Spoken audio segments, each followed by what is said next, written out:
think so. Not yet. Shooting time's coming up soon. I think we'll know that.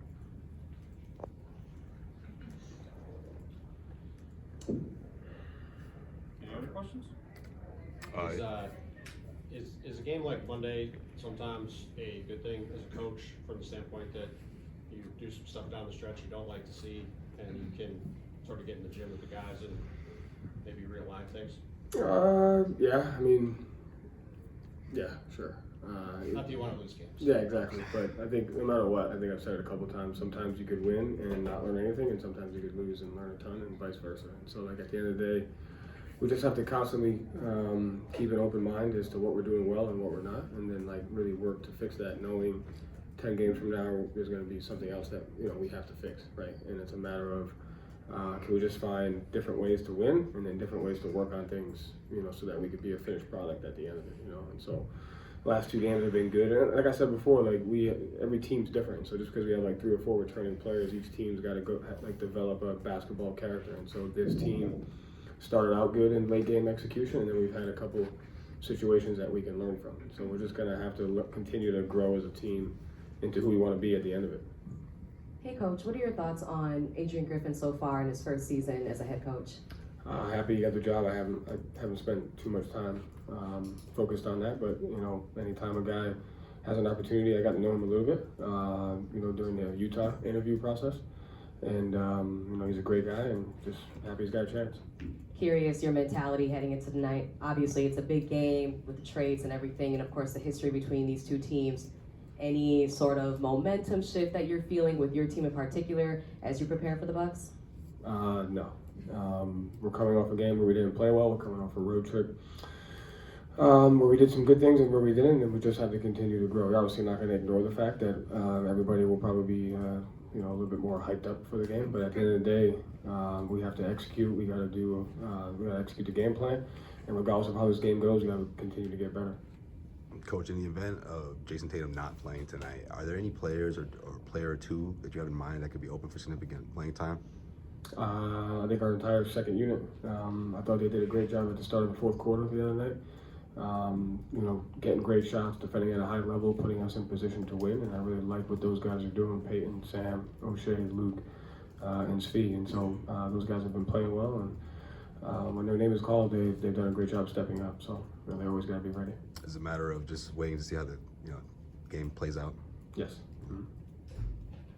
Hey Joe, we kind of touched on a new look team on the other side with the Bucks, but what are you seeing with Dame in the lineup for them of maybe what they're doing differently this season compared to what you've seen in seasons past? A lot of horns high, a lot of threes, a lot of off the dribble threes, and then they do a good job changing the frequency of what they're running, whether it's Dame only, whether it's Giannis only, or whether they're both in together.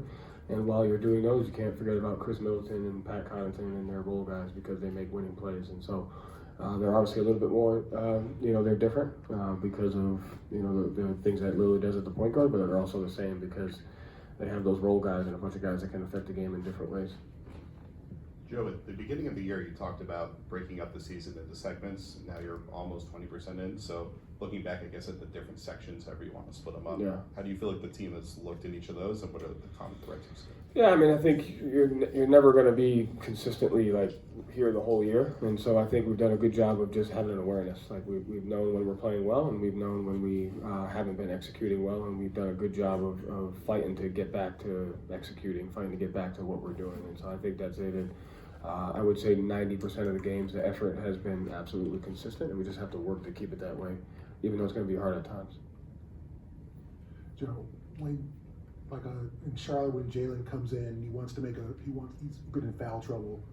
How do you kind of balance letting Jalen or anybody be themselves, or playing within the concept of the team and not trying to score too much, or Jalen trying to go in there and make a big impression and trying to add to what you guys are doing? How do you balance letting guys be themselves when they come into a game or they've had long breaks, and then also making a rebound or a defensive play to kind of blend in as opposed to score?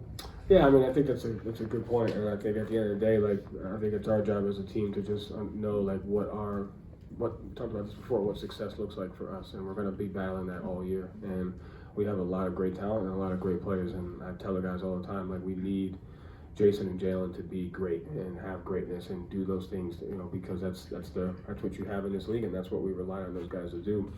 At the same time, it's just going to look different every night, and sometimes having the best individual defensive game and having a high rebound game is what is needed. And it's our job as a staff and as a team to highlight that stuff, because it's just as important. And so, just understanding that each guy's value isn't more than just scoring, and the more we can keep that and fight that, gives us a chance to be really successful and maximize the talent of the team. Last question, Adam. I know you kind of stay out of the personnel stuff, but just kind of looking back a little bit, what do you remember about that week where you see, maybe your biggest competition at a superstar, and then all of a sudden things unfold so quickly with you guys kind of reshuffling your roster and making significant changes of your own? I just saw that they made the trade, and then had a conversation. It was kind of like, something might happen, something might not happen. Don't hold your breath. And if it happens, this is what it will look like, and if it doesn't happen, this is what it will look like. And so I just kind of was patient and got believe. Does the basketball guy in you, it's Damian Lillard, it's about like kind of step back and like the rest of us do and go, okay, or you can stay isolated? Definitely don't do what you guys do.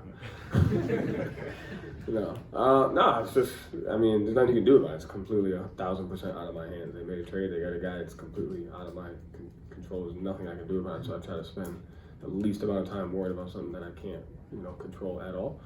But when it happened, there was a conversation about some potential things that could happen, and so I, waited for those, and then when they did, we kind of just took off. Thank you, Joe. Thank you. Thank you.